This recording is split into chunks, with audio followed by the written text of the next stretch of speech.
And we are live. Raider Nation, wake up. What's going on, folks? It's me, Raiders First Downs JD, your host, along with my other host, DonutsDuncan. Give us a salute, shout out. What's up? What's going on, Duncan? Not much. Just another Tuesday. Just another Tuesday. Another Tuesday in Raider Nation. Got a lot to talk about. A lot of good things happening this week. More things happening as the week goes on. But we'll get into it.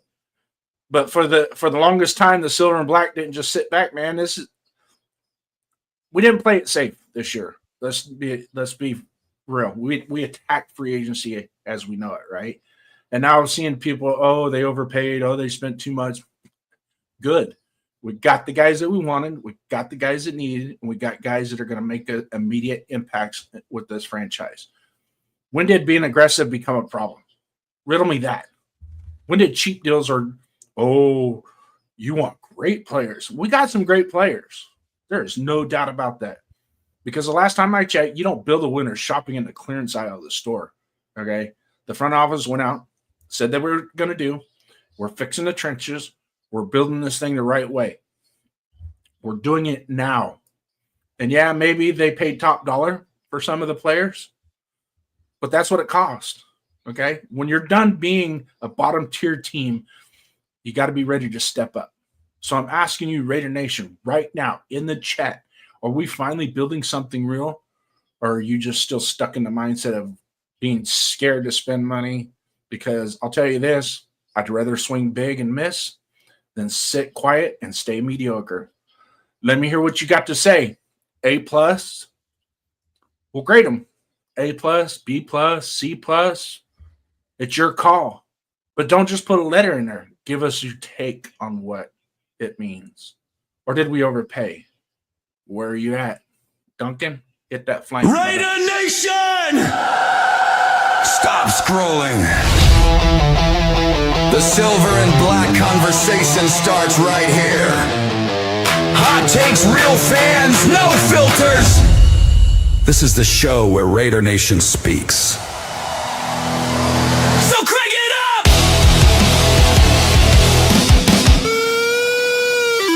And show me your shit!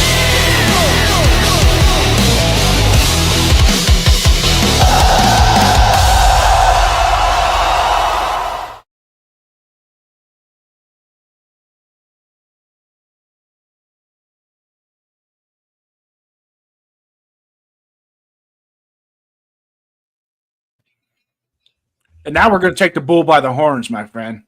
It's time to start addressing what we've done and what we're going to do. Donuts, I'm going to put you on the clock right now. Are the Raiders having an A-plus free agency? Or is this just another case of overpaying with no middle ground? Your take. It's definitely a solid A, if not an A+. We went and got some absolute studs at their positions at great costs. Yeah, you could argue we overpaid Linderbaum, but guess what? He's young. He's in the prime of his career. He's going to be solid for us for a minimum 3 years. Maybe we extend him after that.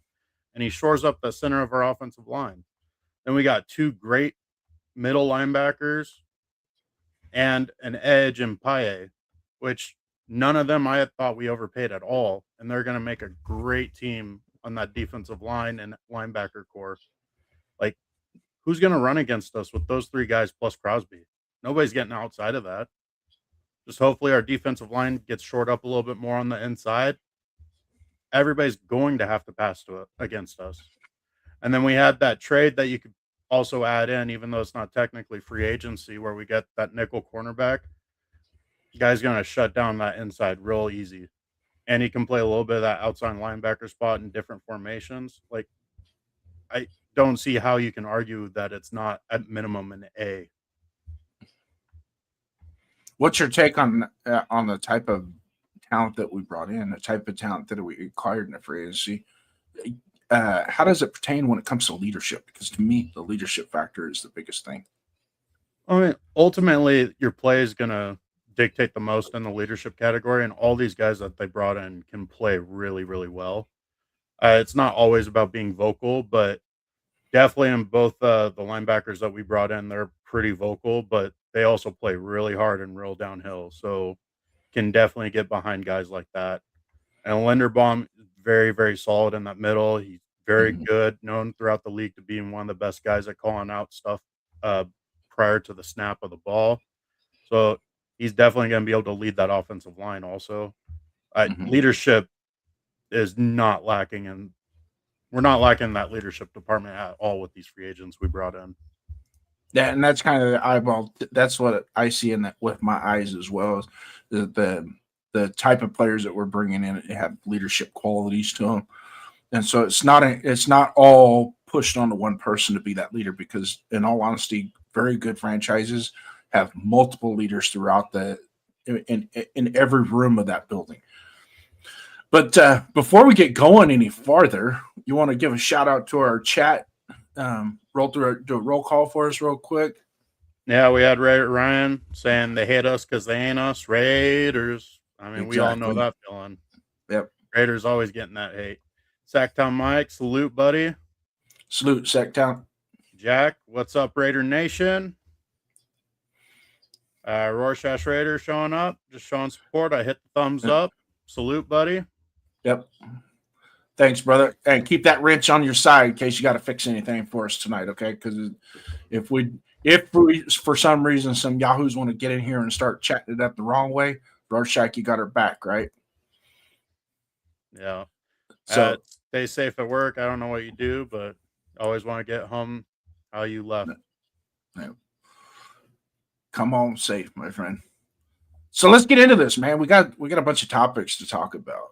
Some of these things are simple and easy, probably things that have been hashed over a million times over with several Raider content creators throughout the world. But let's try and be our own on this as well. Do you think the Raiders addressed the biggest needs or the biggest weaknesses? I mean, honestly, we had so many weaknesses and needs. We were the worst team in the NFL. There's a reason why we had the first overall draft pick. So going out and getting guys that are still in their prime that can no worries about their age at all, that can play for multiple years, that's what we needed. We needed leadership. We needed winners. We needed guys that can play hard. And we addressed that. And we had too many needs. We weren't going to be able to address absolutely everything. So it's not a matter of biggest needs because we had biggest needs across the board. Yeah. And there's still a lot of holes to be filled. Don't get me wrong. We're going into the draft with 11 picks. There's still some meat on the bone in free agency as well, where we can address certain particular, and even if it's a backup, signing somebody to be a decent backup player. But those of you in the chat, I want you to what's the one move that could blow up in their face if it doesn't work that we've made so far? Give us your take on that. If there's one free agent that we have signed this year, or one move, what do you think that move will be that will blow up in our face? And be honest, there's no holding back in this. All right. But having said that, let's talk about narrative versus reality. Okay. There's a lot of people out there, not so much content creators, but actual people that are supposedly quasi experts, I guess you can say. And some of these guys are former GMs that aren't GM. They got fired, so now they're working for NFL Network or ESPN or Fox Sports and trying to give their impression. And of course, everybody is sitting there stunned, going and trying to believe these guys. But at the same time, it's like you don't know what you're talking about. And these guys are giving the Raider Nation bad feedback, bad grading, quote unquote rating, right? Because the draft, or free agency, when you sign free agents, you don't evaluate your free agency signings like you do your draft picks. Draft picks usually takes 2 or 3 years before you can quote unquote give them an exact grade, correct? Yeah. Okay, so but your free agents aren't. Your free agents are going to be immediate. You know, what's your grade immediately, and sometimes that's going to be on paper as well. I don't ever want to be a paper champion. I want to be a real champion, but at the same time, I want to see growth through the free agency, somewhere where pieces are solid. So is this what we're seeing with the disrespect? Is this just a narrative or is it reality? Is it something we should actually believe? Well, ultimately, we are coming off of being the worst team in the NFL. So Mm-hmm. we're always starting off at rock bottom in that sense. Mm-hmm. So there's only so many patches you can have to right your ship to stop you from sinking. Mm-hmm. That being said, though, with the free agency moves, like our team looks drastically different in the type of players we have in the locker room because we went from guys who kind of slowly washing away out of the NFL and Devin White and Elandon Roberts as our linebackers, and now we got Nakobe Dean and who was the I don't know why I can't remember. Quentin Walker. Yes, Walker. Like, so you're getting younger, you're getting better, faster, like stronger, and yeah, these guys have slight injury concerns, but then again, we got two of them coming in, so it's not like it's the end of the world. And then I don't know, like people are always going to hit on the Raiders. This is kind of who we are, but at the same time, when was the last time we were like truly successful consistently to make them shut up? So I like how you put that. There comes a point in time where it's incumbent upon our franchise to shut this stuff up. Great.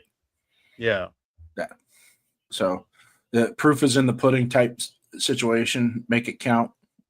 Show it. Show us. Don't tell us, but show us. And I kind of think, and you listen to Kubiak's press conference or interview that from the owners meeting, is it comes a point in time where you can't talk about it. You just got to do it. yeah. So we can sit here and talk about, oh, we're going to get back to the old Raider ways. No. Just do something. That's all you got to do. Let's be winners. That's all that matters. And I think for the most part, Raider Nation at this point doesn't care how we get there. Let's just get there. Yeah. You got to learn how to win before you consistently win. Yeah. You got to learn how to win, figure out how you can keep winning, and then keep on going and building off of it. Yeah. So those of you guys that are in the chat, here's one for you. Are the Raiders actually better than the media is saying, or that we just coping with what we're doing? Put it in the chat. Let us know. Comments.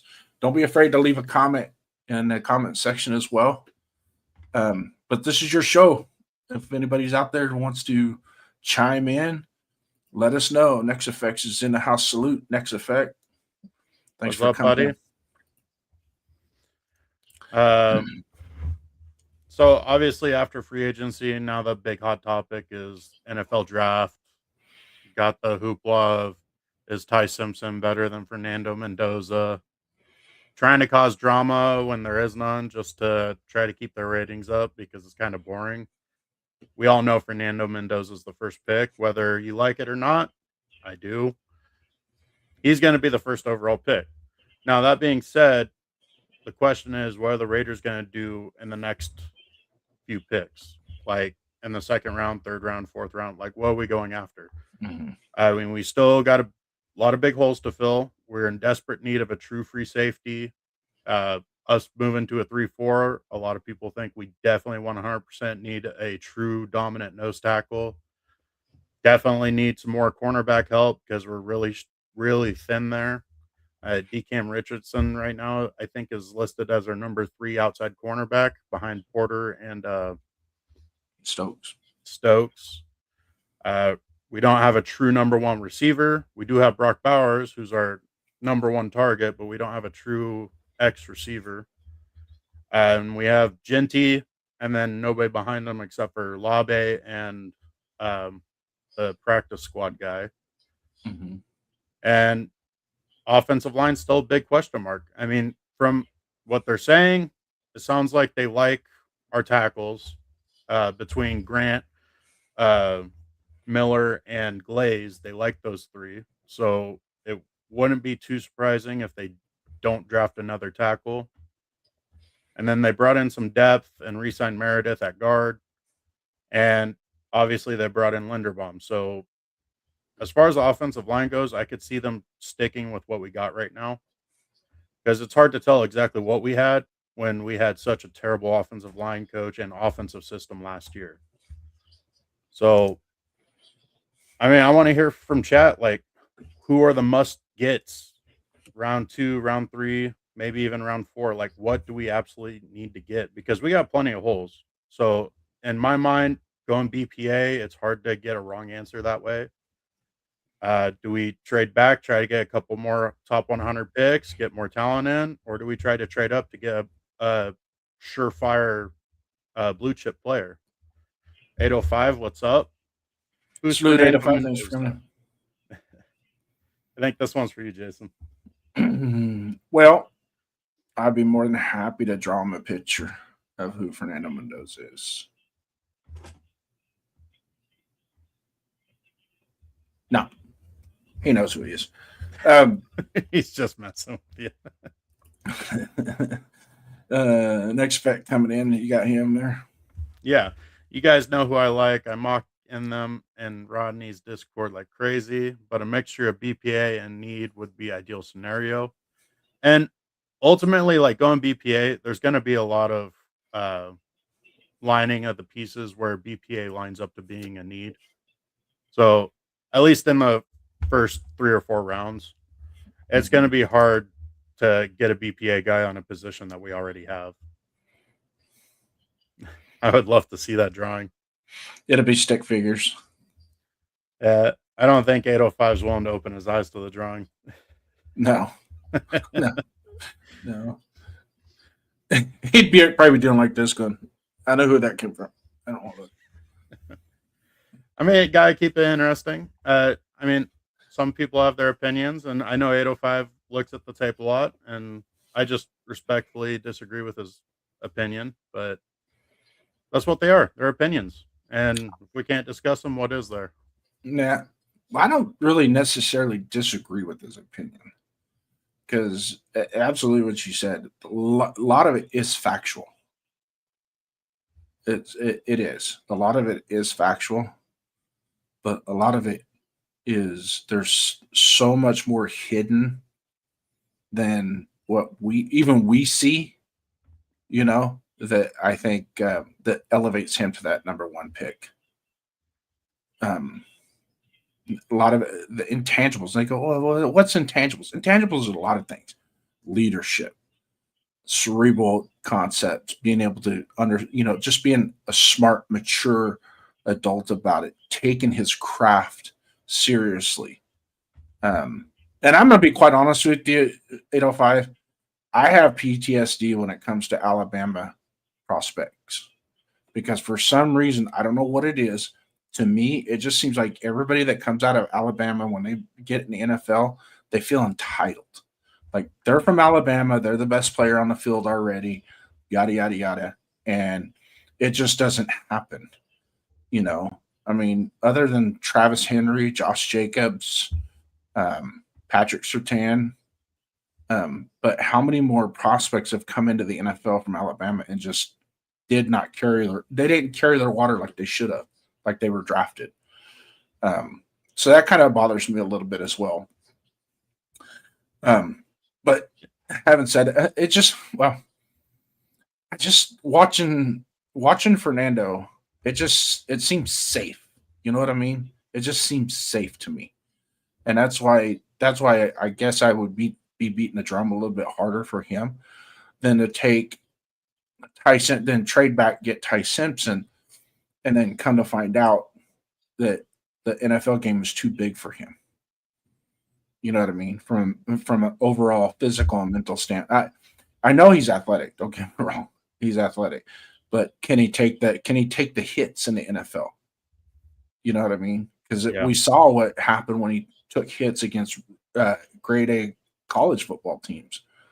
It wasn't pretty. I mean, the Missouri game was absolute. I know how Missouri lost that game. It's because their quarterback sucked 5 times worse than Ty Simpson did that game.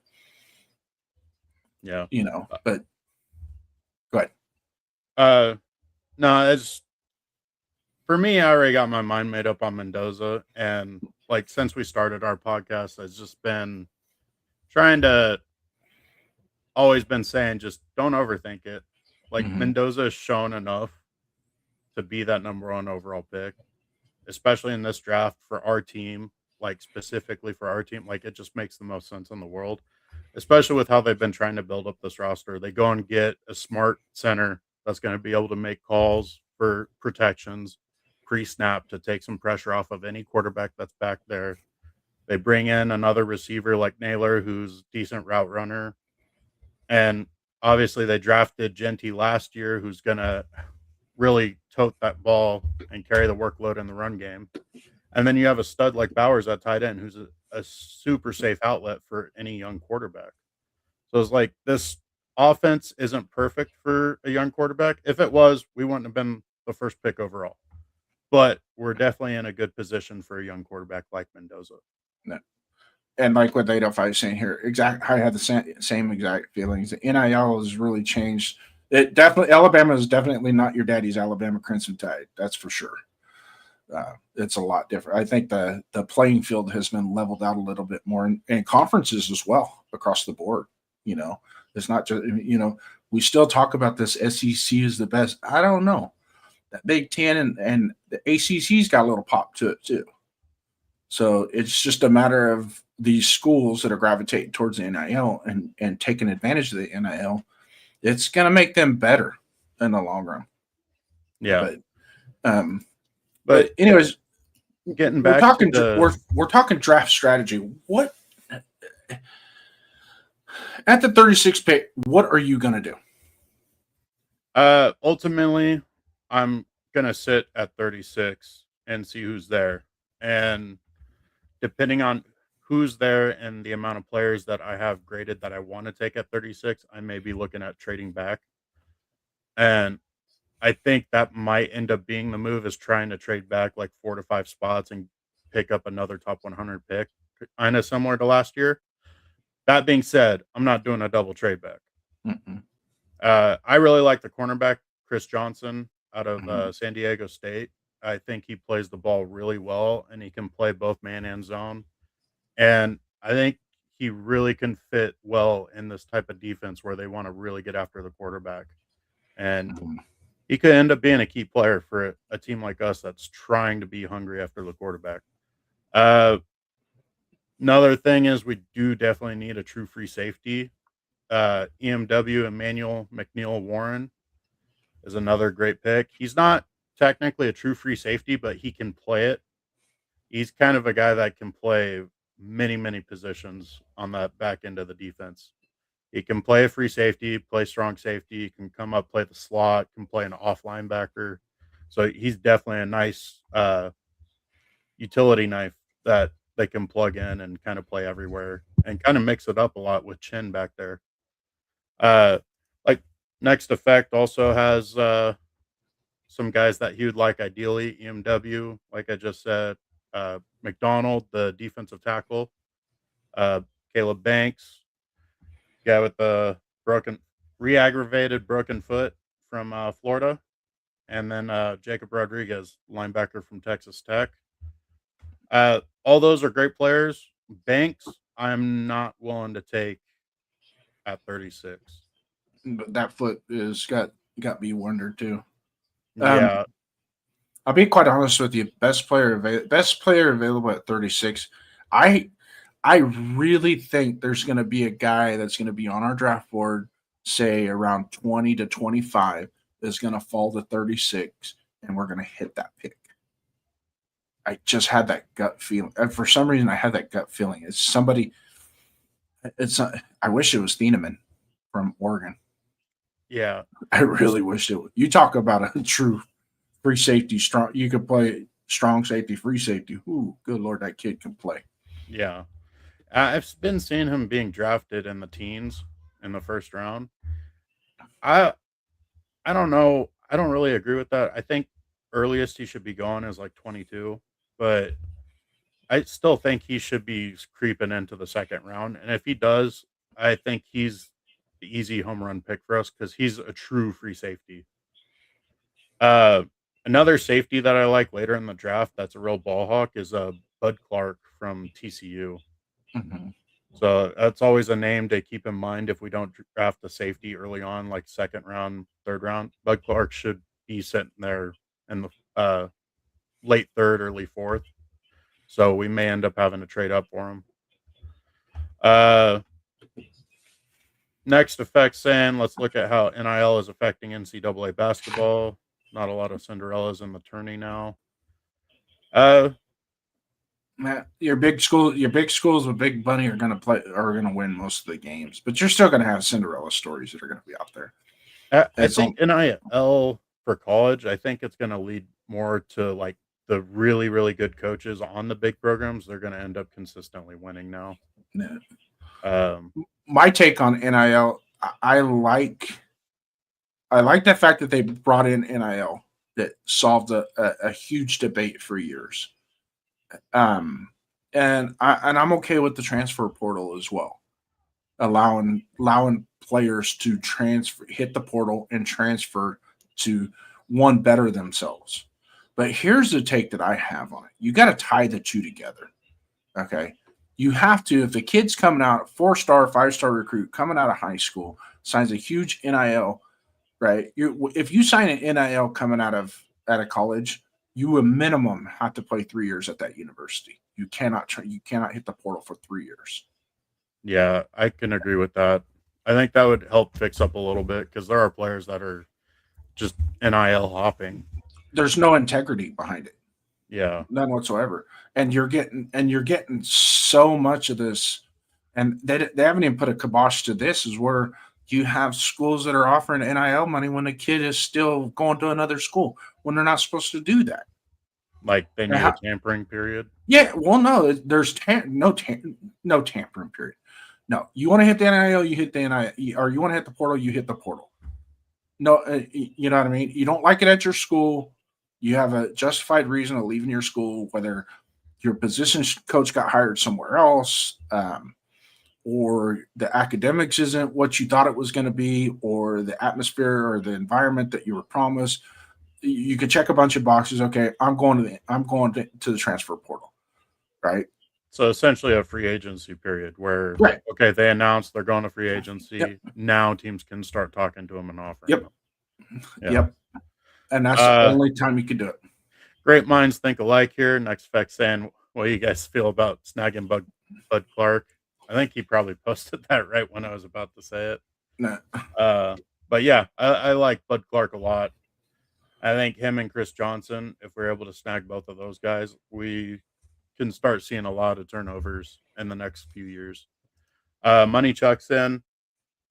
I'm underselling Mendoza. When I look at what he brings to the table, I take him over Daniels, Williams, and May. And that's a big take. Yeah. Yeah. And it's to me, it's more than just what you're seeing on the tape as well, because there's so many other more fundamental type things, right?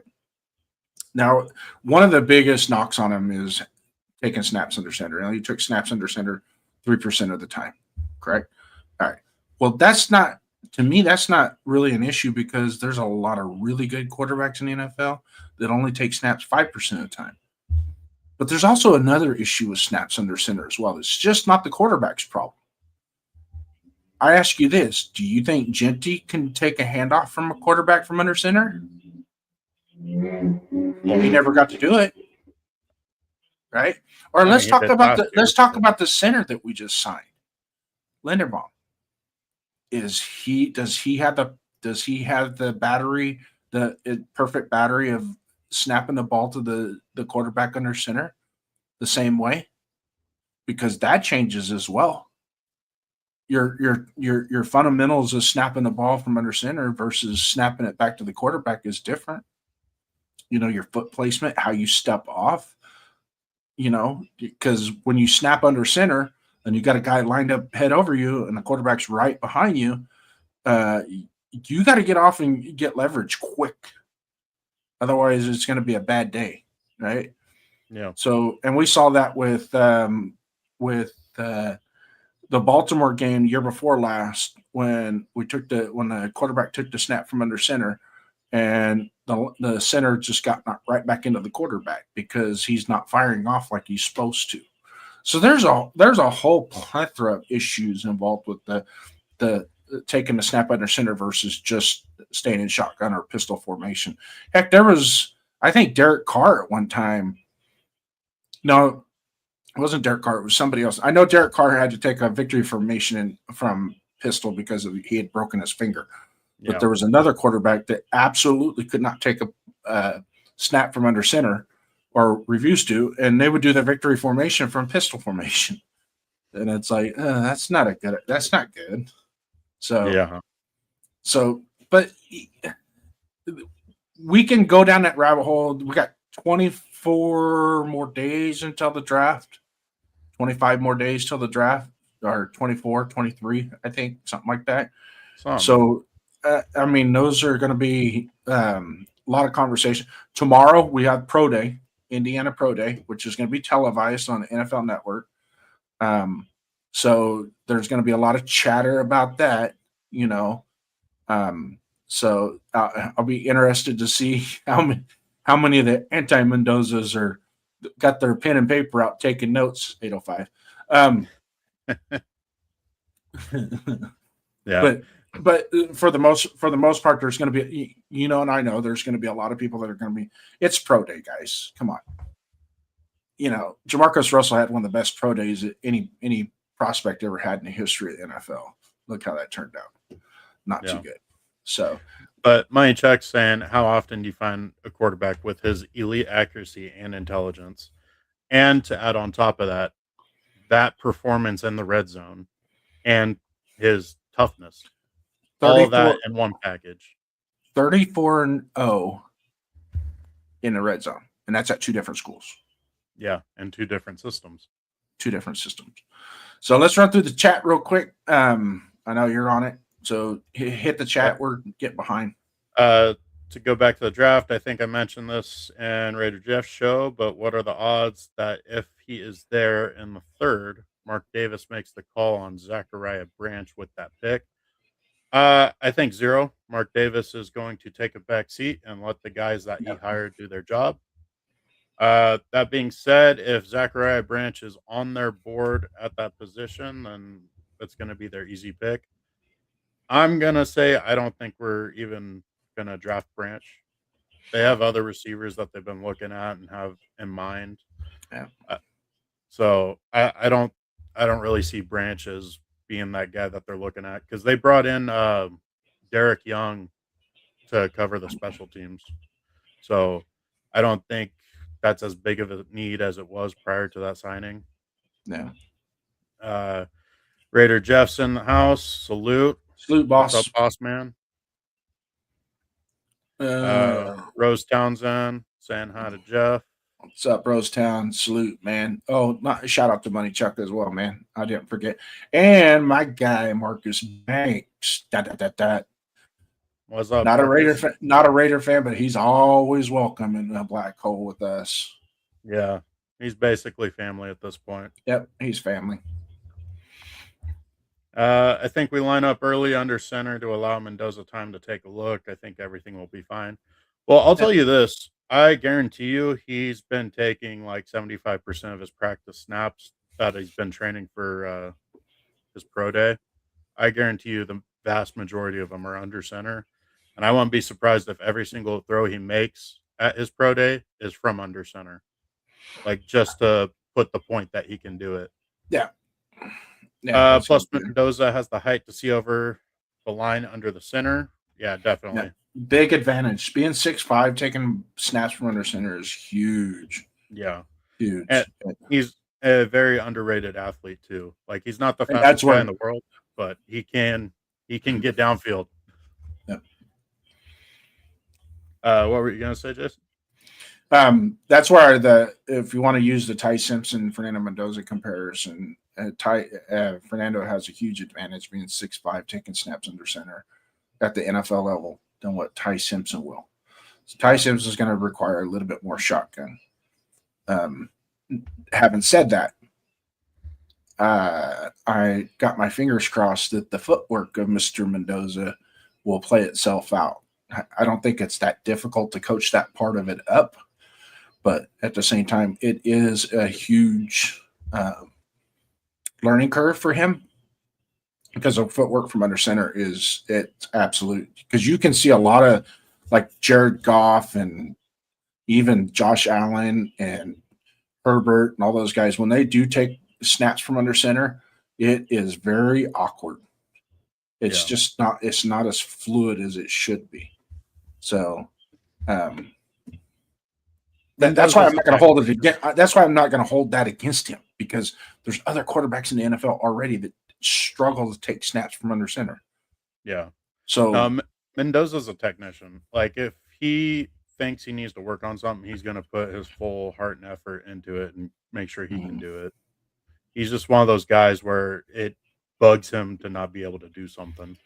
Yeah, he wants to get to that. He's kind of like it's kind of OCD, I guess you could say. This when he sees that stuff. So we're gonna move on to what would you do scenarios. We're gonna break some scenarios down for you.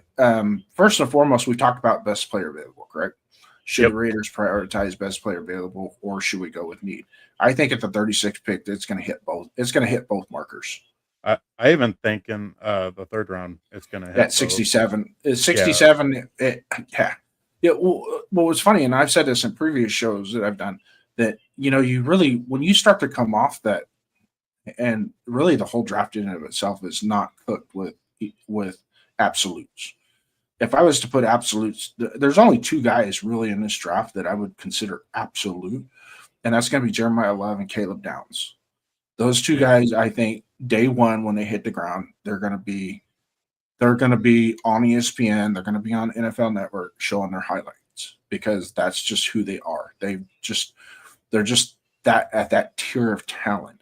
It just so happens that they play positions that don't hold the same value at the top of the draft. No knock on them, but you know what? A lot of times it comes down to, it doesn't matter where you're drafted. It's what you do when you get in the league. Yeah. So I would also add David Bailey to that list for me personally. I think he's going to be a very stellar edge rusher. Yeah. The only thing with Reese and Sonny Styles is they're going to have to adapt a little bit to the bigger, stronger, going up against grown men on a consistent basis.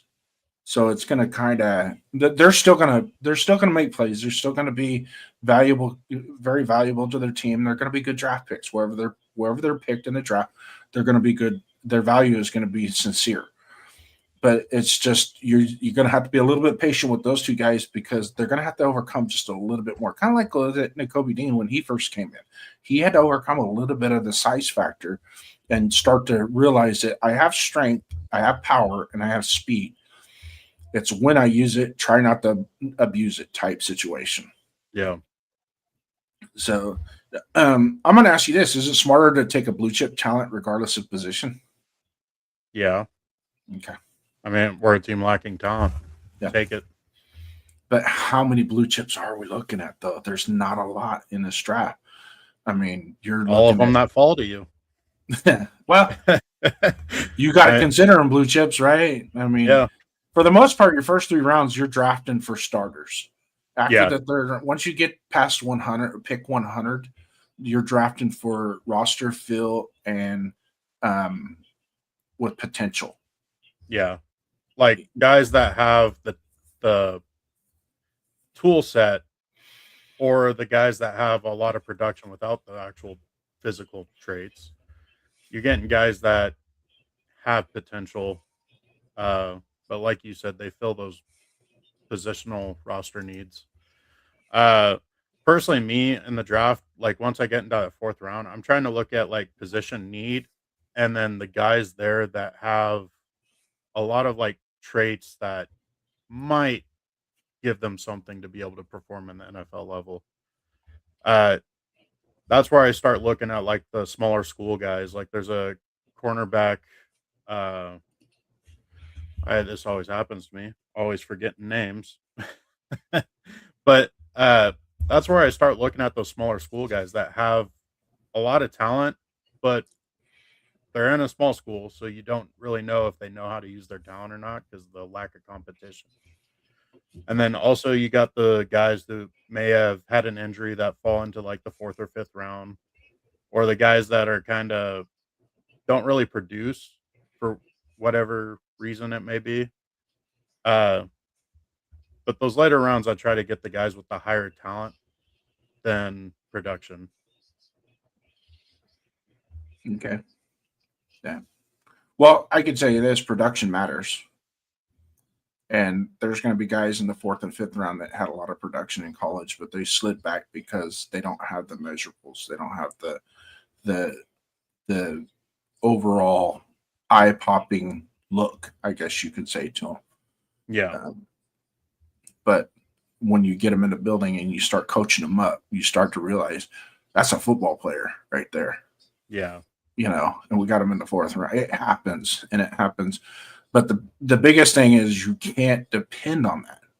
You can have, there's a lot of GMs that are good at it, but I'll be quite honest with you, I think they're more lucky than they are good when they hit draft picks like that. Yeah, definitely. And plus you've gone through hundreds of players already being drafted. Like at that point, it's like who really did their homework and who's like kind of has a flyer. Like maybe this guy might work out. It's a crapshoot once you start getting past the fourth round. I mean, but heck, how many first round guys have been drafted over the years where they just completely fall flat? I mean, the whole draft is a crapshoot. With the number one pick, you can take whatever blue chip player you want. Okay, who's Fernando Mendoza? Who's the blue chip player at number one? Because this is gonna make it hard on him because he's about trade back picks. Yeah. So you can't trade. Nobody wants to trade back. Nobody wants to trade up, or what they're offering you isn't worth it. And let's say Mendoza got caught stealing crab legs at a local grocery store. Now what do you do? Who you drafting?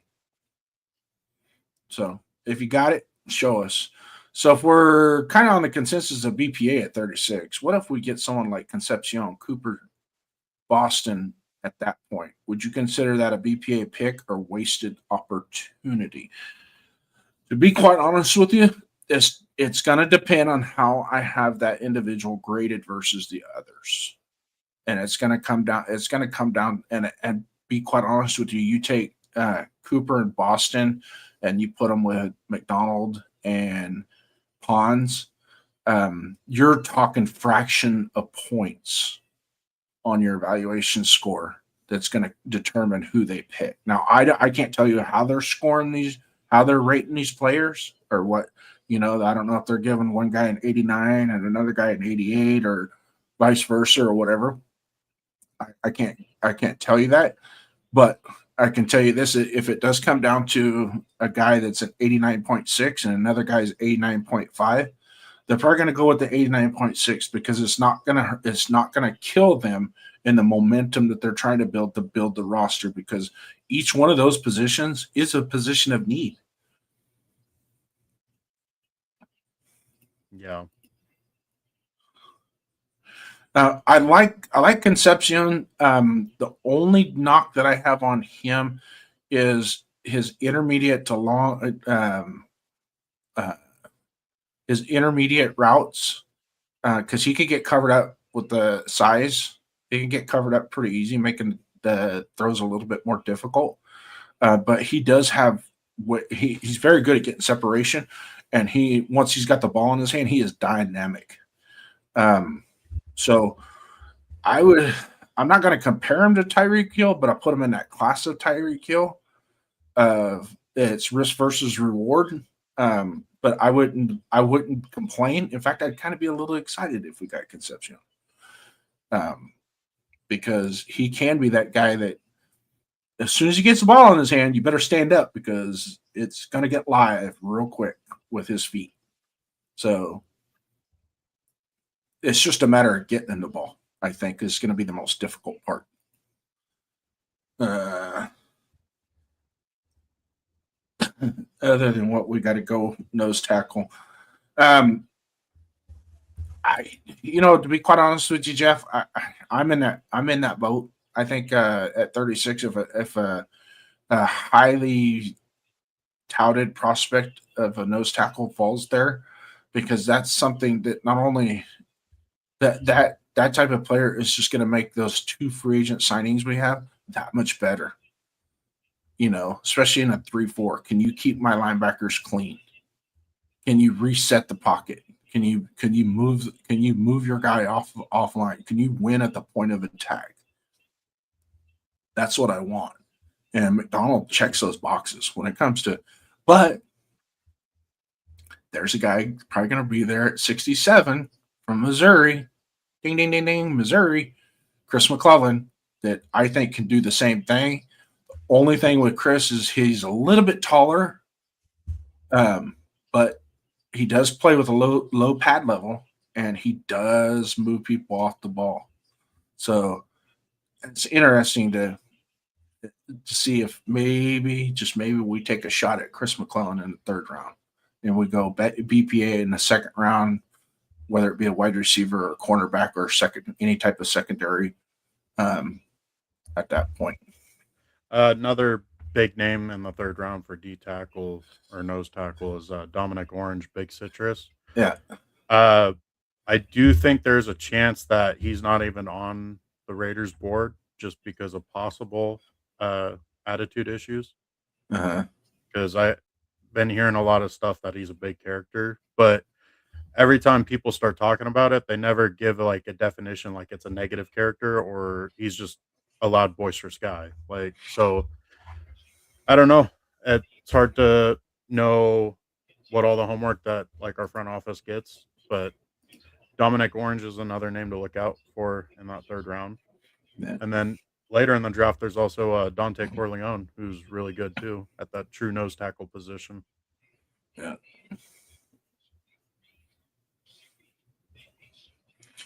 Yeah.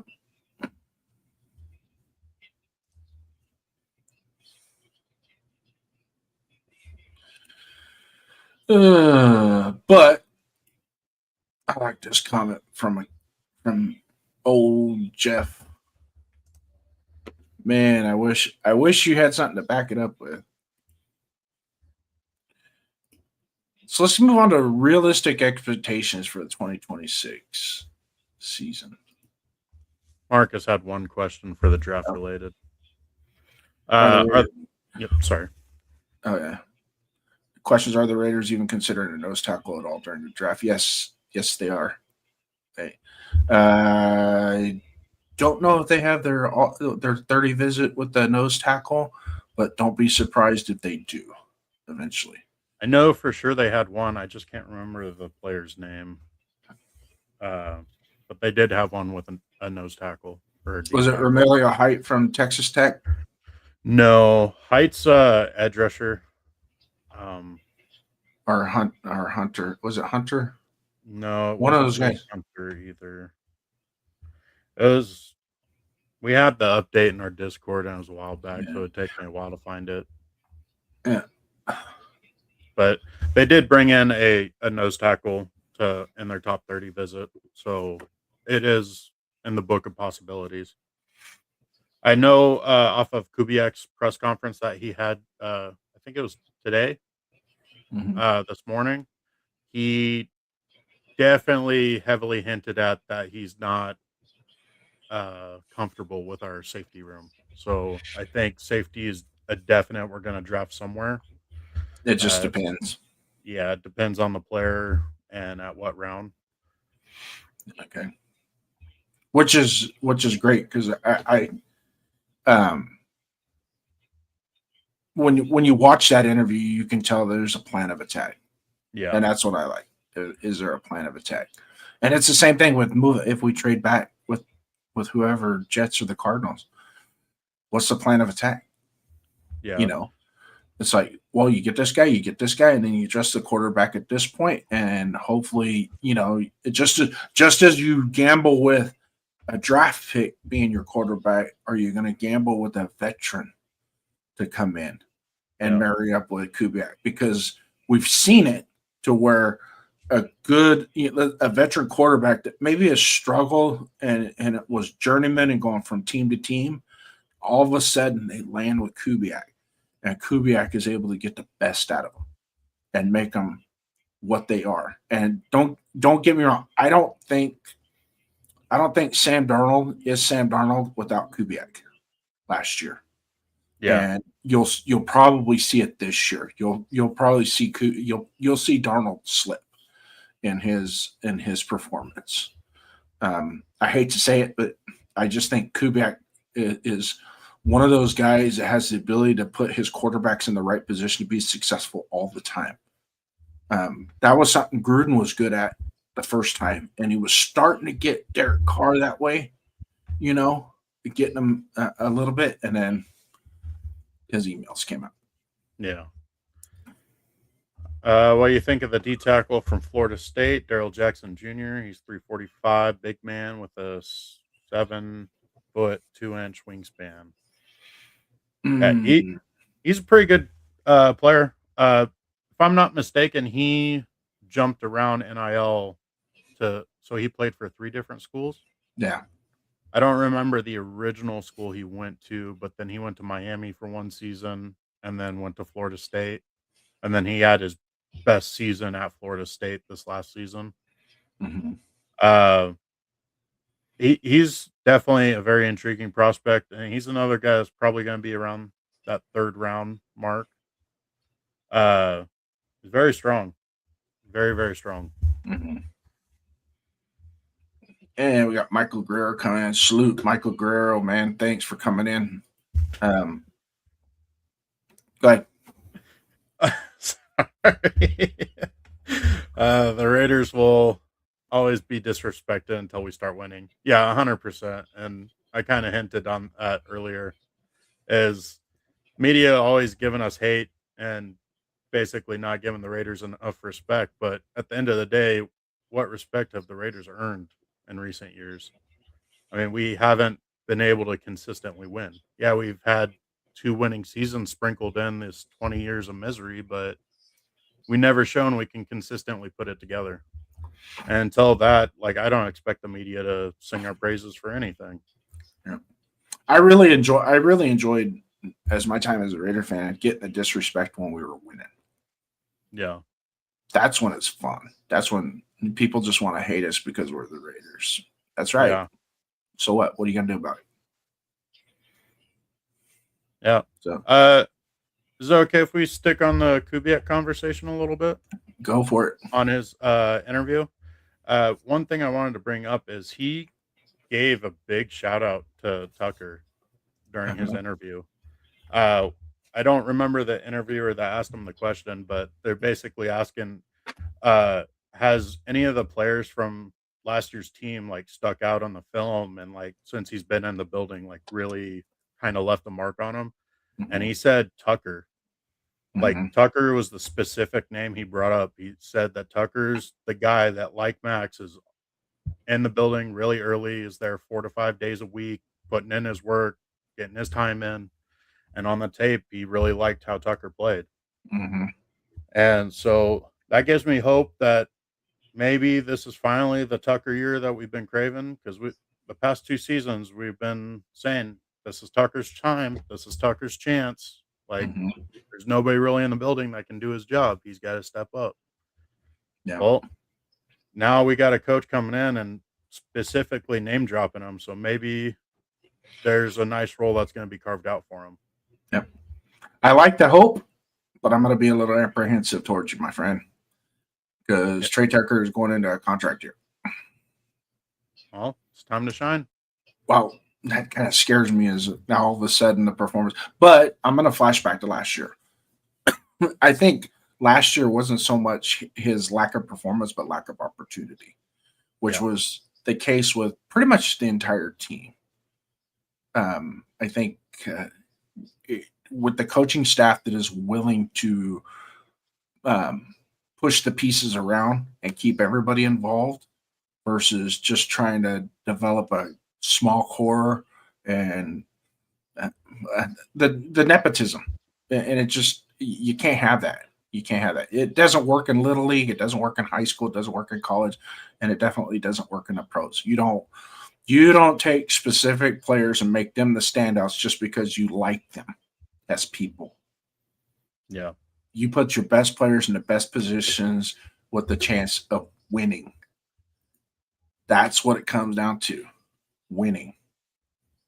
I like good character guys. Don't get me wrong. But I also don't. What I don't want is the guy on the sideline being a distraction. That's the worst thing. That's the worst thing you could do for a team is being a distraction on the sideline after a drive or after a kickoff. When you're on the sideline, you're debriefing or going over the previous plays or whatever, and just being a huge distraction because it just hinders everybody else. To where everybody else needs to get on the same page. Yeah. And the one thing I did want to say to kind of counterpoint that I didn't care that you said about or disagreed with was his contract year kind of being like, oh, well, now he's going to show up to try to get that pay.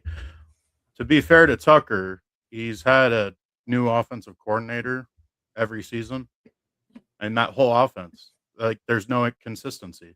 Mm-hmm. So how is a player supposed to be expected to perform consistently on an offense when year in, year out, they're going through coordinators? And actually, it's more than just a new coordinator every year.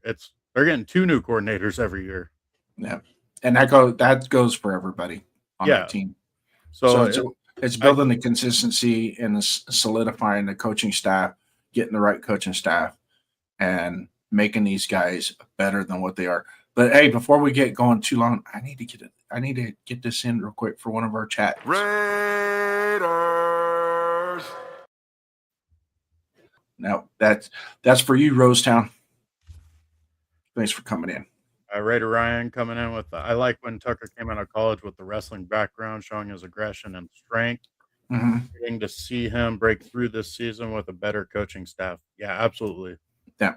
I'm rooting for all those guys that are still on a roster from the past 4 seasons or 4 seasons or so. Yeah. Like, they need to be given an actual coaching staff that's going to be here for a while. Like, I wish nothing more than that. Because ultimately, if that happens, that means we're definitely building something right. Yep. Because sometimes you got to take the pieces and parts that you have and make them better as well. Yeah. Next FXN, I think all of our receivers going to improve this year. I'm super hopeful that DTJ taking a huge step too. Yeah. I hope Dante Thornton finds his little role. I wanted the Raiders to draft him, and then I bought into the hype on top of me wanting to draft him. I bought into that hype from the off-season training camps and workouts because that's like all of the Raider insiders were doing nothing but blowing up Dante Thornton on how great he was, and just kind of really put Thornton into that picture that he wasn't deserving of, and it put too much pressure, I think, on him. No. And I think he's Dante Thornton, or not DT. He's going to Dante Thornton's going to benefit from better coaching. There is absolutely no questions about it. It's just a matter of him being able to put it all together. Some of the things that I saw last year, it's just a matter of him getting confidence, build his confidence, and just make the plays because he has the athleticism to do it.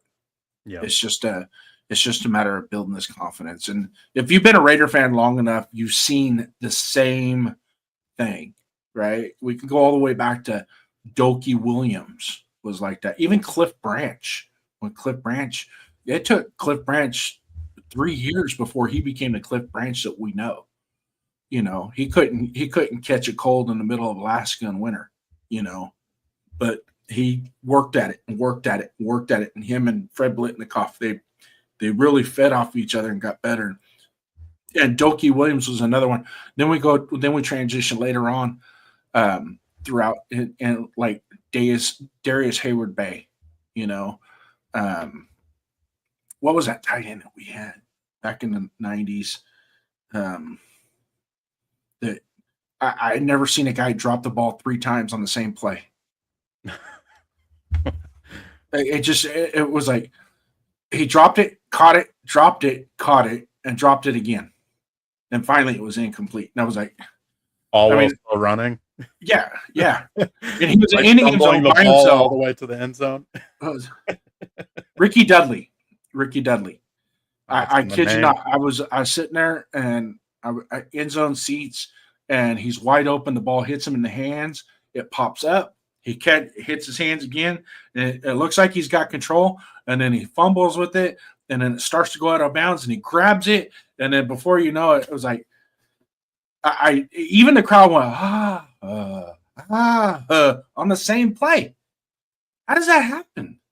Yeah. But whenever you get into the NFL and you're drafted and you're in a position like that, you have to. That's one of the things that makes Max Crosby so special. He was a 4th-round pick, gangly kid, and one of the knocks on him was his size, right? So what's the first thing that he does? Works on his nutrition, building his proteins out, getting his man body, right? Developing that man body to play through the rigors of the NFL, and then also developing his craft as far as getting off blocks, shedding blocks, making tackles. Just the overall aspect of what he did to make himself better is what I can appreciate from him. Because if you look at what he was when we first drafted him, he was going to be a nice piece, rotational piece, but he took it upon himself to make himself who he is today. And you got to appreciate that. And that's where other players, they need to see that. They need to see that, just because you get to the league, it doesn't stop. And now you got to perfect it. It's and I think that's one of the reasons why I like Mendoza, because I truly believe he's one of those guys that is going to do that. You know what I mean? That is going to just work on his craft and just make it so you might not see it year 1 or year 2, but year 3 you might see that, oh my God, this guy could be something special. Yeah. Or is going to be something special, and he's making us that much better, which year 3 would be perfect. You know why? Super Bowl 29 in Vegas. 2029 we will have the Super Bowl, and man, I would love to drop silver and black confetti in our own stadium. So, but yeah. And that's kind of my take on when it comes to draft picks and who has it that is going to take it to that next level. This is for the chat. If the Raiders don't make the playoffs this season, is it a failure? What do you say? If the Raiders don't make the playoffs, that's not a failure. Okay. What are you looking for? Honestly, I want to see an actual system being put together, players being put in the right positions. I'm okay with seeing like player mistakes on the field, but I want to be seeing them put in the positions to succeed. Mm-hmm. So, like, for all I care for this next season, like, we can look like the Giants. Or, I mean, not the Giants, the Lions with their first season with Dane Campbell, where we go 10 straight losses and then we start nailing off wins at the end of the season. Like, I can find that as a success because, to me, they're figuring out the team, they're putting it together, and then now all of a sudden they're starting to put pieces together that are stacking to wins. So if we end with 5-6 wins, that doesn't necessarily mean it's a failure. As long as we're seeing what we have in our players, putting them in the right positions to succeed, and then finally start learning how to win. Yep. By the end of the season. So this is what I'm looking for, Raider Nation. This is what I'm looking for. It's the first 3 games of the season. The first 3 games of the season will tell us where this team is heading. And we can go back for the last 4 years, 5 if you want, if you really want to get technical about it. is the first 3 games will tell us exactly who we are and what our identity is, or if we even have an identity. That's going to be the most crucial part. I know last year we rolled into New England, a lot of false positives in that game. I'm just as guilty as probably 95% of Raider Nation that bought into that game, thinking, that's who we are, that's who we're going to be, and by golly, we're going to be a hell of a lot better than we were last year. Pump the brakes on that just a second until we met the Chargers on Monday night at home, and then reality set in. That's what I don't want. I don't want that. I don't want these games to where the other team is in victory formation with 5 minutes left to go in the game. That's embarrassing, and it should never happen again. I don't want a top 5 pick next year unless we trade back and we trade back with the Jets and they suck and we end up getting their first pick.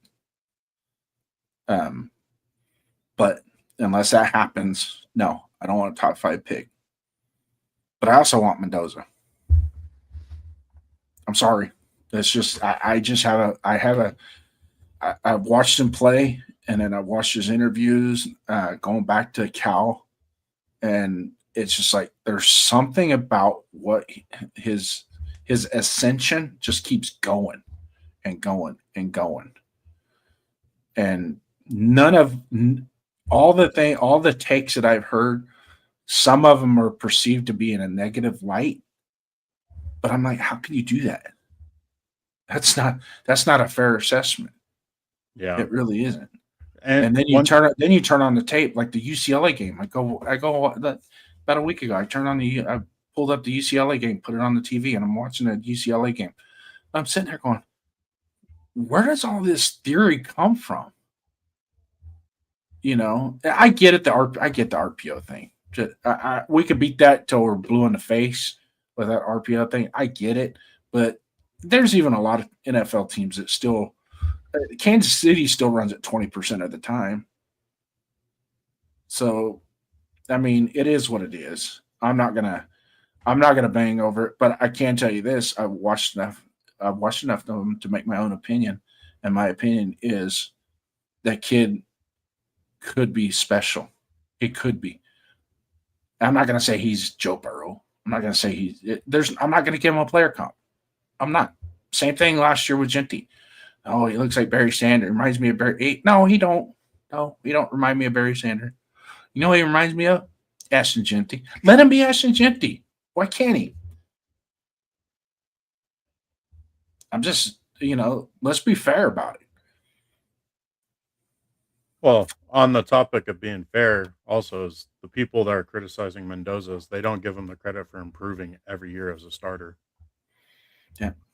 And on top of that, he improved every year as a starter and then went from Cal to Indiana, changed systems, got better. But then they want to discredit him, because Indiana could run the ball. Okay. How are you going to punish a player for their team being able to run the ball?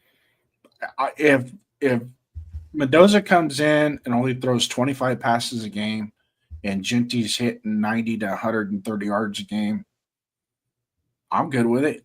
As long as you put us in a position to win, keep us in a position to win as the quarterback, be the field general, and develop, right? Because there's going to be a time on down the road that you're going to be that 4,500-yard passer, okay? It's not right now. We're not going to put you in that position to where we're going to ask you to throw it 40 times and expect you to get 350 yards and 2 touchdowns every game. We don't want that. We don't want that. That's a recipe for disaster. And I don't care how good you are coming out of college. That's a recipe for disaster. You don't put a rookie quarterback in that position. You don't put a second-year quarterback in that position. You give him the fundamental tools to go out there to be successful. You establish the rest of the offense to be successful and make it start to become cohesive and work together like two finely precise cut gears to where they just mesh and you don't hear it. And it just gets better and better and better as time goes on. And then by year 4 or 5, we can say, okay, we've got our franchise. That's a franchise quarterback. Yeah. That's a franchise quarterback. And to the haters that are out there, you are all more than welcome to entitled to your opinion, because a lot of you guys have really good takes, and I agree with those. But you're looking past. You're looking at the Clark Kent before he goes into the phone booth and changes. That's what you're doing. Don't look at the Clark Kent. Wait till he comes out of the phone booth. And then we'll all stand together as one nation. And if it doesn't happen, throw eggs at me. I don't care. Ain't nobody perfect. Yeah. Next effect saying the season is not a failure unless we end up with the same record or worse. Debatable. I'm looking at overall performance. Yeah. We had, 5 games? We were shut out twice last year by Kansas City and Philadelphia. Yeah. Yeah. Coming out of the phone booth looking like Pee Wee Herman. I mean, that's fine if he looks like Pee Wee Herman if he's still successful. As long as he's successful. What I want to see is when he goes 21 of 30 for 320 yards and throws 4 touchdowns. I want to see Jeff throw his hat. It's not gonna. That's what I want. I want to throw your hat. Need you to throw your hat. Come on, throw your hat. Next fact saying, I think the hate about Mendoza is that they don't want to see him with the Raiders, coming crazy, but a majority of the media wants the Raiders to be at the bottom. I can see that, but that's not something that's ever going to be proven. But there's a lot of people that just hate the Raiders to hate the Raiders. Mm-hmm. And we can't really do anything about it until we start winning consistently. If it was any other team that'd say he will be amazing, that's not true, because the Jets were getting a bunch of hate earlier in this offseason too. In fact, they're saying a lot more worse stuff about the Jets than they were the Raiders. No. And, Well, you're looking at 2 franchises that historically have done the quarterback position injustices.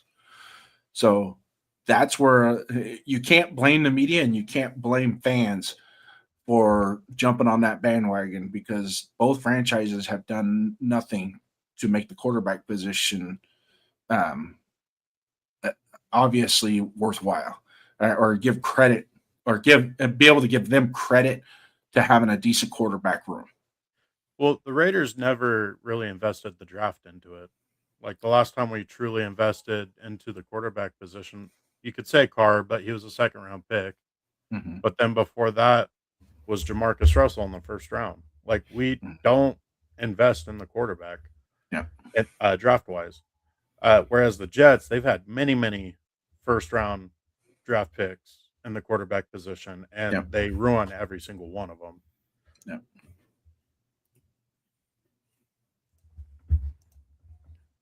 But realistically, next season, I'm thinking we can get to 7-8 wins.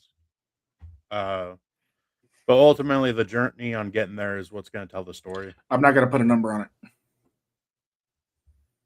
It's better not to even put a number on it. Be quite honest with you. The only number that I'm looking at is the first 3 games, and I don't even care about the win-loss record. I'm more concerned about how are they executing, how are they, and the biggest challenge is, are we going to have a defense that could get off the field? And like last year, I kept hearing this excuse, well, the offense has kept them on it because the defense has to play a lot on it. How many times did we open a game or open a half where the other team went 19 plays, 25 minutes, and scored a touchdown? And I exaggerated the numbers, but for the most part, if you look back at a lot of those games last year, were coming out at half or they got the kickoff and they went down the field, 18 plays, 9.5 minutes, ate up pretty much the whole first quarter and scored a touchdown. and then we turn around on offense and have the ball for 5 plays for 2 minutes and give them the ball back. The game's over at that point. There's no way we're going to come back because our offense, they scored. They put anybody put 2 scores up on us last year. The game was over. Yeah. We just, yeah. There's no arguing that. Let's get through the chat. Raider Jeff, I'm just trying to get people off the hook of him and gain more early picks to really build the future foundation on both sides of the ball. Mm-hmm. I get the concept, Jeff. Like, don't get me wrong. I don't hate trying to build up the team with as many pieces as we can. The problem is we don't have a quarterback. So we do that. We make our team better overall. And when do we get our quarterback? Because we don't have the draft capital that all these other teams have next year that are in the hunt for their first-round quarterback. Jeff's also saying not about him at all. It just happens to be the number one, which, yeah, we get.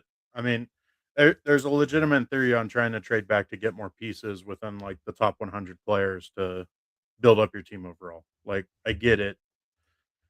But ultimately, you need to just get your quarterback and then do your best building around them. And look at what the Bears did with Caleb Williams. Look what the Patriots did with Drake May. The Jags. But there have been other teams that have done it the other way, where they built the team first and then got the quarterback. So it could work both ways. It just depends on how you do it. Now, in the case of the Eagles had an offensive line. So it wasn't going to take much at quarterback to make them that much better. And Jalen Hurts was a perfect fit because he's a good field general, able to get you points on the board. Then they bring in Saquon Barkley, and that just cut the cake right there. So their running game becomes so dynamic, and then the passing game was a second thought. So, and I really want our offense to be that way. I want our offense to be 60% run and 40% pass. I mean, that would be amazing. That's what I want. But one thing about Kubiak that I really like is he doesn't give up on the run. Even when it's having a rough day, he keeps going back to it to try to keep that defense honest. I mean, look at the Seahawks last year. There was games where they just couldn't run the ball, but they kept trying to run the ball. And it just eventually opened up their offense. Yeah. So, well, go back to the Super Bowl with Kansas City and Philadelphia, right? How many yards did Saquon Barkley have in that game? What, 65, 70 yards on 30 carries? On 30 carries. But I can tell you this: every one of those carries meant something.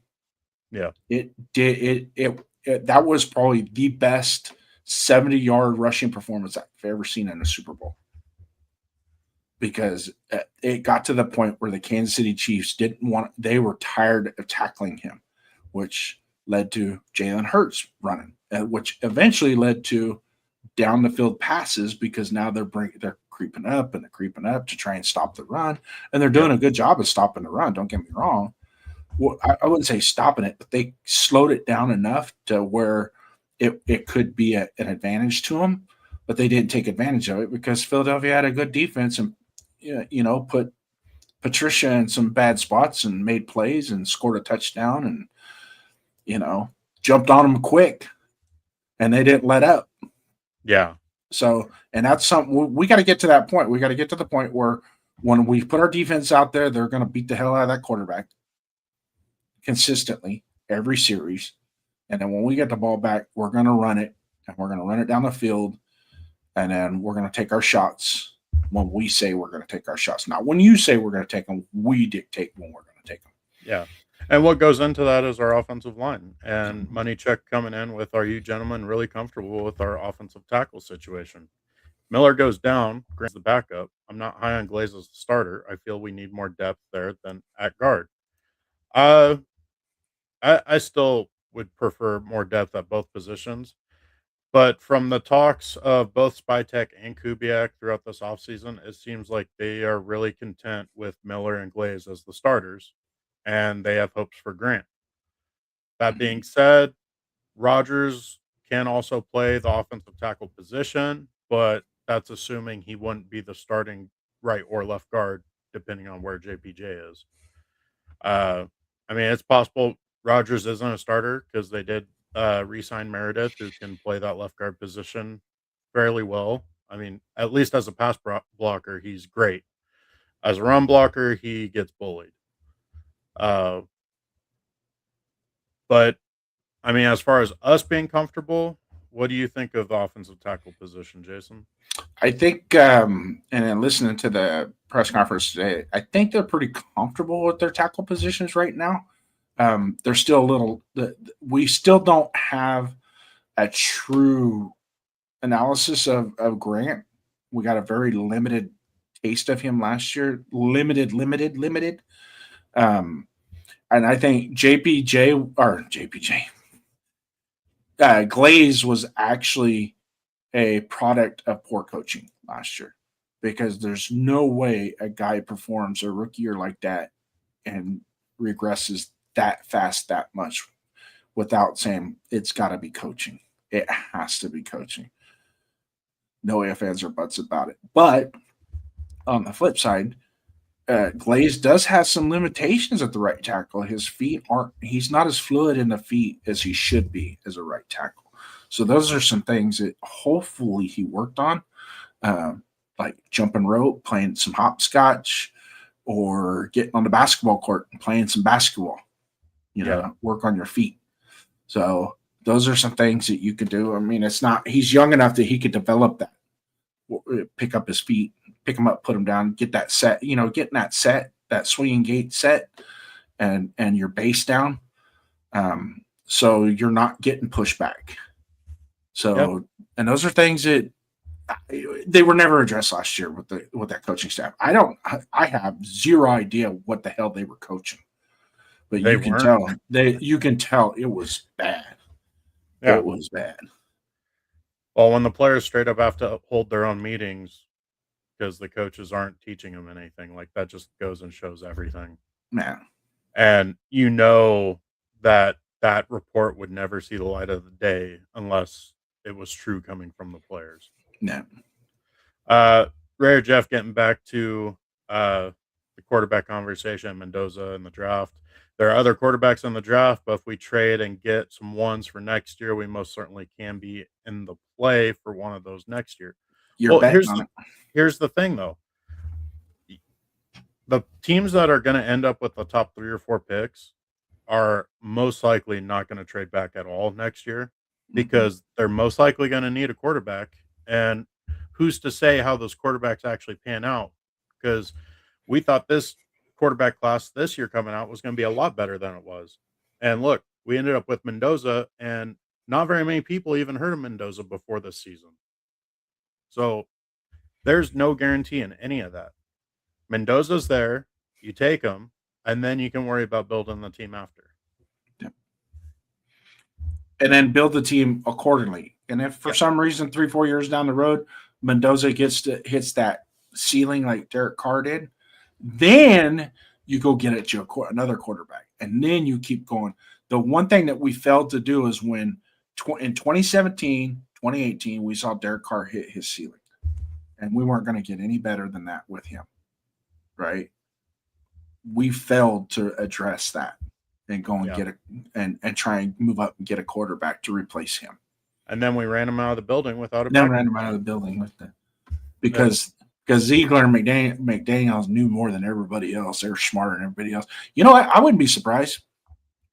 I wouldn't be surprised if McDaniel by week 10 of this year is fired. This year? Mm-hmm. I could honestly see it. If that offense is what's holding them back this year, yeah, I can see it. Yep. Because if you go back and watch New England, the last 6 games that they had this last year, Drake May regressed. He regressed big time. Well, I definitely think they're going to heavily invest on that offensive line, because that was kind of it. Their offensive line by the end of the season was starting to get picked apart. Yeah. Marcus Banks saying, Jason Downs, I like the idea. 60% run, 40% pass. The Raiders will definitely need a fullback and another halfback to pull it off. We did get a fullback. They did bring in a fullback, can still bring in another talent that can play both tight end and fullback, or fullback and tight end, whatever you want to call it. And then Kubiak did mention that he definitely wants another running back to spell Genty. He said it's likely going to be in the form of 2 running backs instead of just 1, but he does like a committee back there.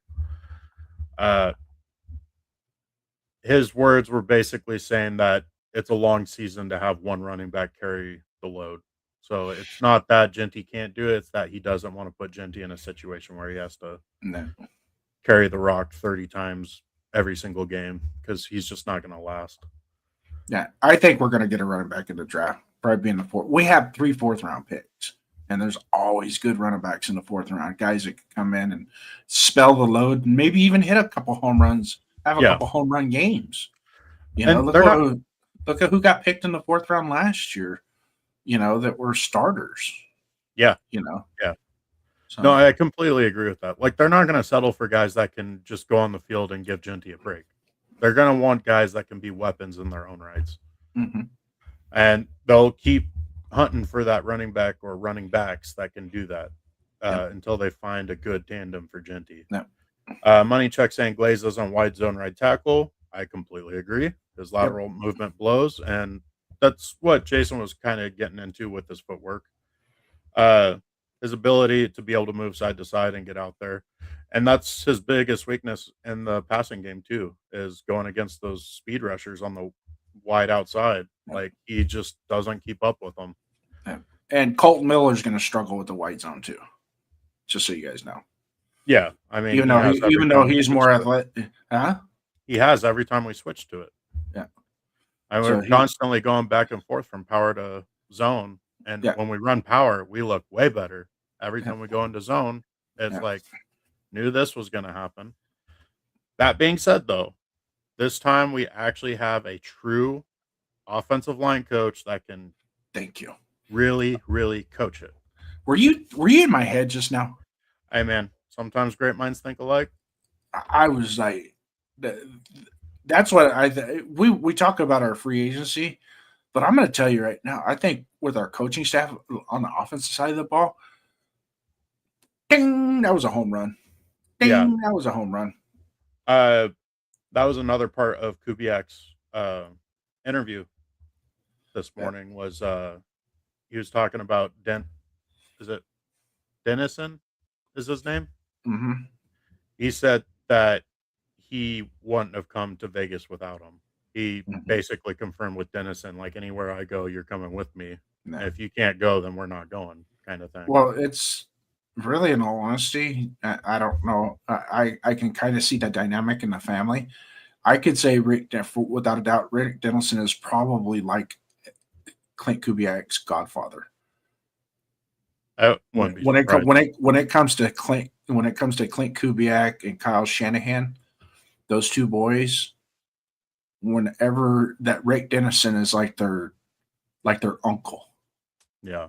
You know what I mean? Dennison was the offensive coordinator for the Broncos when Kubiak was the head coach. Mm-hmm. And when our Kubiak, Clint Kubiak, was on their coaching staff. Mm-hmm. So he's been with Dennison for a while. And then anytime Clint Kubiak had the power to choose his staff, Dennison was the guy. Those relationships go all the way back to 1995. Yeah. Rick Dennison has watched Kyle Shanahan and Clint Kubiak grow up. They've been around each other for that long, and it's so harmonious with Rick Dennison to come. And mind you, I didn't like Rick Dennison when he was a special teams coordinator in Denver. I hated him. Every time I'd go to the game, he was the guy on the sideline that was chirping it up with the Raiders. Like, you can hear him down on the field yelling at our kickers and punters that were trying to warm up. And it's just like, man, that dude's a DICK, man. And as time went on, it's gamesmanship. But it was uncalled for. It was well. Not to Yeah, a kicker I can see you get in their head. I can see your point, but it was like, dude, it's their time to warm up, man. When it's your turn, then you can go out there and warm up. I mean, it's like the Chiefs taking Tucker's footballs and throwing them across the field while Tucker was trying to warm up. Yeah. Freaking everybody except for Raider fans love that shit, and we're over here like, look at the classless freaking Chiefs. But he's a damn good football coach, offensive line coach, most definitely, man. You go back to the time when they had Terrell Davis and those guys in Denver, and when you talk about the wide zone scheme, he's part of it. Yeah, he's part of the birth of that.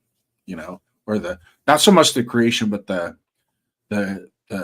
finished product, the making it complete and work right. Everywhere he goes, it's successful. Yeah. And another thing that Kubiak hinted on his interview was he kept talking about like the coaching staffs he's been a part of with both Shanahan and then also up in Seattle, of how involved the coaches are in the game plan on both sides of the ball, like how they really bring in their coaching staff to help decide each week what they're going to be running. And I think that plays a big part in both Janoko and Dennison. Like they're going to have a lot to say on how we're going to be running the program every single week. So if we can't run to Glaze's side because he can't get out wide, we're not going to be running that way.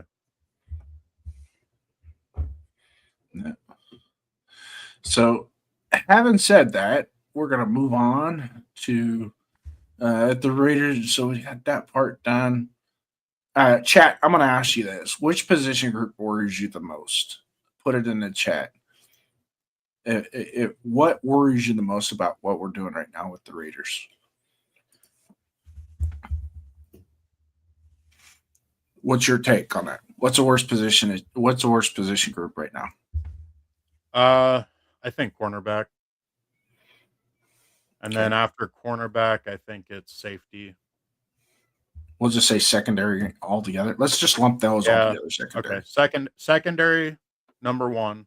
And then probably the receiver running back room, number two. Running back only because of we have Jency. That's it. Lack of depth. And then receiver-wise, it's the opposite. It's we have a bunch of depth, but we have no standouts. Yeah. So I definitely think secondary is our biggest concern right now. Okay. Money Chuck's also saying secondary. Mm-hmm. I mean, I like Porter. I think he's going to end up being a really good player for us for a long time.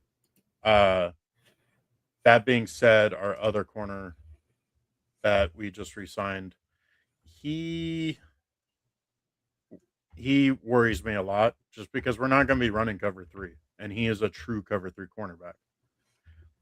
Hopefully Stokes can pick it up and prove me wrong. I really hope he does. I'm not rooting against him. He's a Raider. I want him to succeed because that only helps our team. But I don't have a lot of faith in Stokes outside of cover 3. Mm-hmm. And I don't have faith on anybody else in that cornerback room. And then we have no true free safety. Like, we cannot go another season with Polamalu being the free safety. And in Kubiak's interview, like, he straight up pretty much admitted that our safety room is very lacking. Yeah. So that's kind of a hint at 36. Yeah, possibly. But he also did come in after he said that this is a very good class for safety because we can find some good ones throughout. So it may be later, which is also why I brought up Bud Clark earlier, who could be a third, maybe fourth rounder guy. I think we can address the nose tackle, even though if one of those big dudes falls to 36, I would love to pick one of those guys up. But I still think third and fourth, fifth round, there's going to be very valuable nose tackles that could come in immediately and make an impact in those rounds. But you're not going to see the safeties that far back. Yeah. Salute, Dark. How you doing? What's up, Dark? Thanks for coming in, brother. Yep. Dark's also saying safety is a concern. Mm-hmm. Yeah. No, but I agree with what you're saying. especially like that 4th and 5th round. Like, there's going to be guys that can play that nose tackle position, but we're not going to be running just the 3-4. Because another part of Kubiak's conversation, he started listing off a couple different formations we playing, and the one that he said multiple times was a 4-2 over.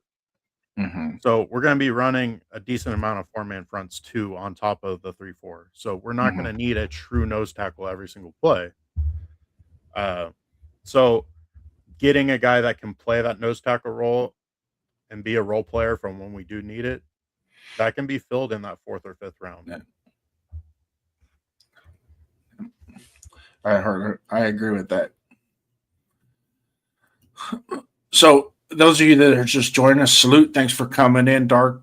And you guys give a shout out to everybody. Jeff that's been in the chat. Marcus Banks, salute my brother. Money Chuck, your takes have been awesome tonight. Thanks, Money Chuck. I know you catch a lot of heat on other shows. I'm not here to judge you on your takes. All takes are welcome. Even the dumb ones that Jeff has every now and then, they're more than welcome here. Rosetown, thanks for coming in, brother. Michael Guerrero, thank you, brother, for coming in, man. Salute to you. I will definitely be voting for you in 2028, Michael Guerrero. So it'd behoove you to get ready to run for office. Money Chuck mentioned I'd like to find 2 cornerbacks that can play man. We would need really good free safety, but for a 3-4 defense, it's great. The concept of the 3-4 defense is mainly it's most effective against the run, stopping the run. Yeah. That's where we brought in the guys to do that. Yeah. So that's the object that when you switch to a 3-4, your objective is we're going to stop the run. Now but we're going to have to play a lot of man on the backside, So I think Porter seems like he would be pretty good at man. It's just not press man. It's off man is where he does his best work. Which he showed that in his play last year. Like when he'd get beat, he would really make up for that mistake right away within the same play and recover. He has great recovery speed and he's got really good feet. He just doesn't have those natural instincts as a cornerback yet because the lack of reps that he had in college. Because he was a receiver turned cornerback and he wasn't a starter every single week at cornerback at Iowa State. Dark coming in and Peach Mike G. Got to get into office first. I'm not impeaching him. Hey, so we're gonna roll into hot takes. Been on the show for an hour and a half. We've had a lot of people come in with great takes and whatnot. We appreciate you guys coming in. Hey, hit those like buttons, man. The thumbs up really helps our algorithms. Like and subscribe. Hit the notification so when we put content out, you'll get notified. So do you have anything coming up this week at all? I know you have your Shop Talk. Your Shop Talk show. You gonna bust that out again here pretty soon or no? I need to. I really need to. Just plans not aligning. But I'll try to do that this Sunday. Talk more about the draft, about our team, maybe try to do a little bit more of a deep dive on our coaching staff to try to get some hints on where we're going. Yeah. But really, it's just a talk. Like, no general, this is the talking point, stick to it kind of thing. Yeah. All right. So as far as for Raiders First Downs, I will be having my show on Friday, Raiders Pride and Poise, Friday at 11 o'clock Pacific time, lunchtime. That's 11 a.m. Pacific Standard Time.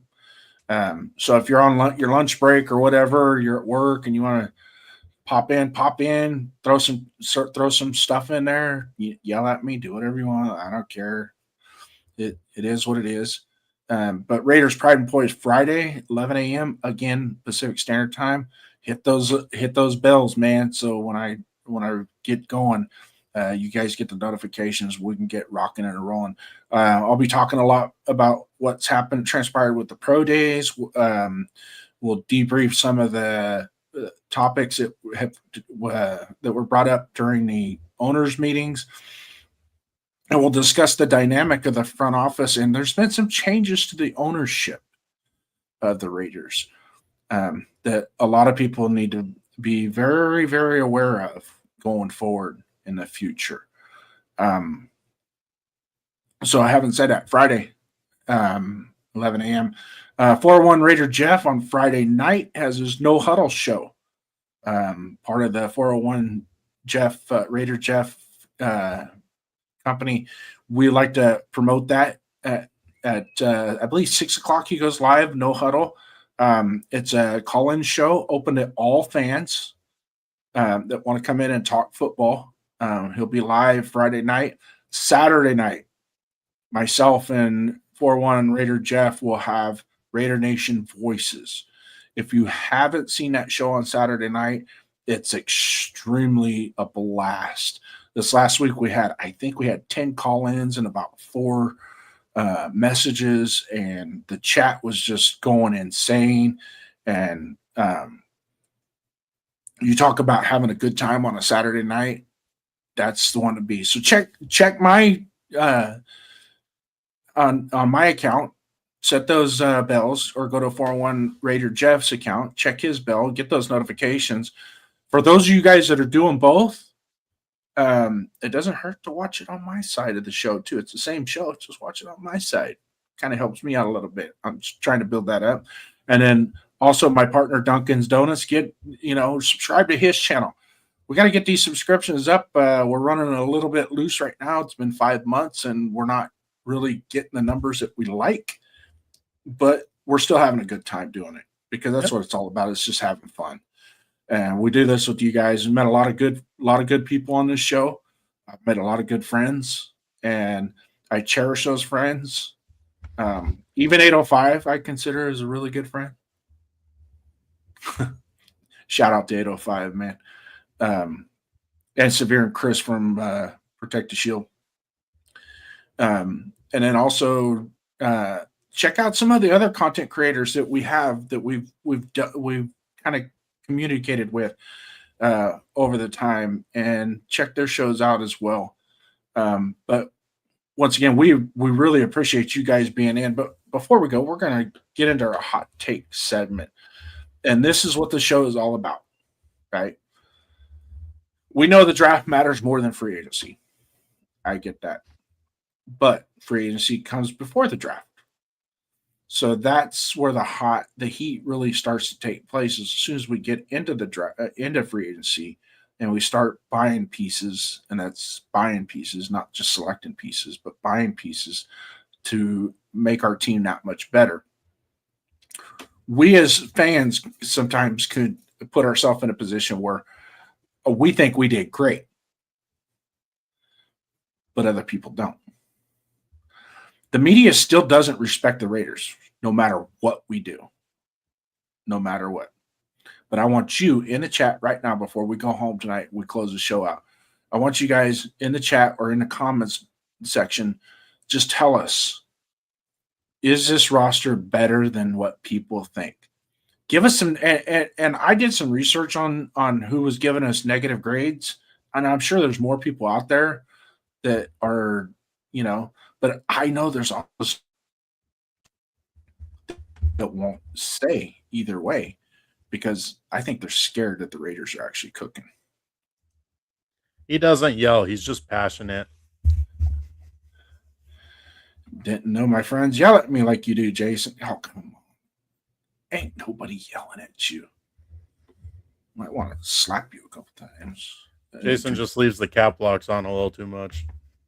Yeah, that's the techno savvy in me. I was just like, I can't read this stuff on my phone, so I'm just gonna hit cap lock so I can read it. Yeah, chat boxes don't have the bold option, so it's just cap locks. No, but in all fairness, man.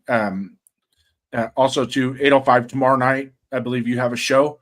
You guys get over to his show, man. Dude, you talk about a really good. It's a good thing he's got Severe on there to help him though, but it's a really good show. And he does a good job with that. We have a lot of fun on that show. Just sit back and watch him. It's Mitchell Rentz has nothing on 805. Trust me. 805 is the dude. And I'm not joking. I'm not joking when I say that. That's not a joke. I'm being honest. So I hopefully someday hope to live up to him. I know I ordered a basketball jersey so I can, get my guns out a little bit, but it'll happen. But no, Jason much love. Does. Much love for 805 and Severe. You guys definitely are. You guys are awesome. But having said that, throw that in the chat. If you think we've been disrespected, throw some names out there. So I want to go. I know Pro Football Focus. I read one of their things. They had to set a C. I'm like, really? You're what lame ducks. You know how Pro Football Focus could be sometimes. Well, the problem is we have a bunch of unproven talent. Yep. I mean, last year they straight up refused to play the rookies outside of Genty. And so we don't really know what we have in them. Yeah, but we signed what we signed are 25 and under, young talent that has already proved themselves in the NFL. That's what we did. So are they grading our free agent class, or are they grading our roster? The free agency. Okay. Well, free agent class, you can always grade it as an F because we don't fill every single need. Well, it's just not feasible. It's impossible to do. There's not even. The point to take away from our free agency class is every single player we brought in fills a huge need. They're 27 or younger. They're all on multi-year contracts, and they've all proven that they can play successfully in the league at a high level. Like, we needed talent. We were severely lacking talent, and guess what? Every single one of those guys hits the talent mark. Yeah. So, but I'm going to let Money Chuck get us out tonight. I don't think anyone is doubting our talent, and that's the rest of the NFL. Not so much the media, but the NFL. And I think what is in question is how quickly we can make it work. That's the key. If we can get this thing to blend and start cooking, there's no telling what we could do when 2029 comes around and we can drop confetti in our own damn stadium. What say you, Duncan? Definitely hoping we can put our talent in a position to succeed. Yeah. So we desperately need that from our coaching staff. Yep. Alrighty. Thank you guys for coming in. Had a good time tonight. We'll see you next week. And until then, what do we say? Go Raiders. Salute. Cold open, counted out. Yeah, we heard the talk. Cold nights and long losses, still we walk. Scoreboard hurt, but the heart stayed real. Still wear the black, still flash the shield. From Oakland roots to Vegas dust, pain in the season, but we still trust. They say it's over, I say move on, but